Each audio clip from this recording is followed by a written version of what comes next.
Hello guys, എല്ലാവർക്കും സുഖം തന്നെയെന്ന് വിശ്വസിക്കുന്നു.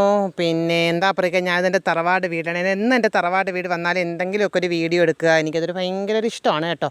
ഇതിപ്പോൾ ഞാൻ നിൽക്കുന്നത് എൻ്റെ ഞങ്ങളുടെ തറവാട്ട് വീടിനടുത്തുള്ള ഞങ്ങളുടെ ഒരു കറുവമരമാണ്. ഇതാണ് കറുവമരം, കണ്ടോ, കറുവമരം നമ്മൾ കറിക്കൊക്കെ ഉപയോഗിക്കുന്നില്ലേ. ഇതാണ്. ഇതിൻ്റെ കായ്ക്കൊക്കെ നല്ല വിലയുണ്ടെന്നാണ് പറയുന്നത്. 1 കിലോയ്ക്ക് എത്രയോ രൂപയെന്ന് പറയുന്നു. ഇതിപ്പോൾ 3-4 കായുണ്ട്.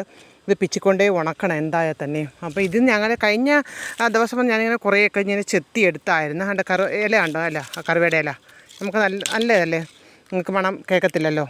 ഇതാണ് എൻ്റെ കറുവ മരം. അതിനടുത്തൊരു തേക്ക്.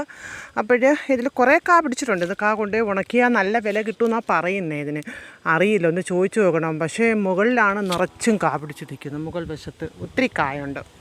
അപ്പോൾ ഇതാണ് എൻ്റെ കറുകവയൽ കുരുവി. അത് കറുവപ്പട്ടയുമായിട്ട് ബന്ധപ്പെട്ടതല്ല അല്ലേ. അപ്പോൾ ഇതാണ് എൻ്റെ കറുകക്ക.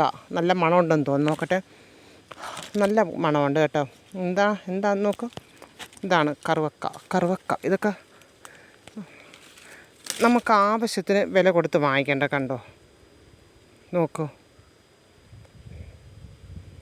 കറുകവയൽ കുരുവി, മുറിവാലൻ കുരുവി, കതിരാടും വയലിൽ ചെറുകാവൽക്കാരി, തളിർവെറ്റിലയുണ്ടോ വരദക്ഷിണ വയ്ക്കാൻ, തളിർവെറ്റിലയുണ്ടോ വരദക്ഷിണ വയ്ക്കാൻ.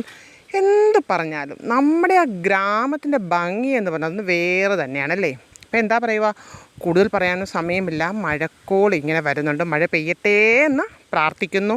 മഴയൊന്ന് കുളിർക്കെ, ഭൂമി തണുക്കെ ഒന്ന് പെയ്യട്ടെ. മേഘം പൊത്തു തുടങ്ങി, മോഹം പെയ്തു തുടങ്ങി, മേദിനി കേട്ടു നെഞ്ചിൽ പുതിയൊരു താളം. ഈ ജീവിത സാധനത്തിന് എന്തോ മോഹം പുതുഷല്ല. ഏത് പ്രായത്തിലായാലും നമുക്കൊരോരോ മോഹങ്ങൾ കാണുമല്ലേ. മോഹങ്ങളും സ്വപ്നങ്ങളും പ്രതീക്ഷകളും ഒന്നുമില്ലെങ്കിൽ എന്താ ഒരു ജീവിതമേ അല്ല. അപ്പം നമുക്ക് നമ്മുടെ കുഞ്ഞു മോഹങ്ങളും ഒത്തിരി നല്ല പ്രതീക്ഷകളുമായിട്ട് നമുക്കിങ്ങനെ മുന്നോട്ട് പോകാം. അപ്പോൾ എൻ്റെ കറുകമരത്തിനോടൊപ്പം ഞാനും എല്ലാവരോടും നല്ലൊരു നമസ്കാരവും നന്ദിയൊക്കെ പറയുന്നു കേട്ടോ. അപ്പോൾ വീണ്ടും കാണാം അടുത്ത വീഡിയോയുമായി. സ്നേഹപൂർവ്വം ഷഹീൻ എസ്.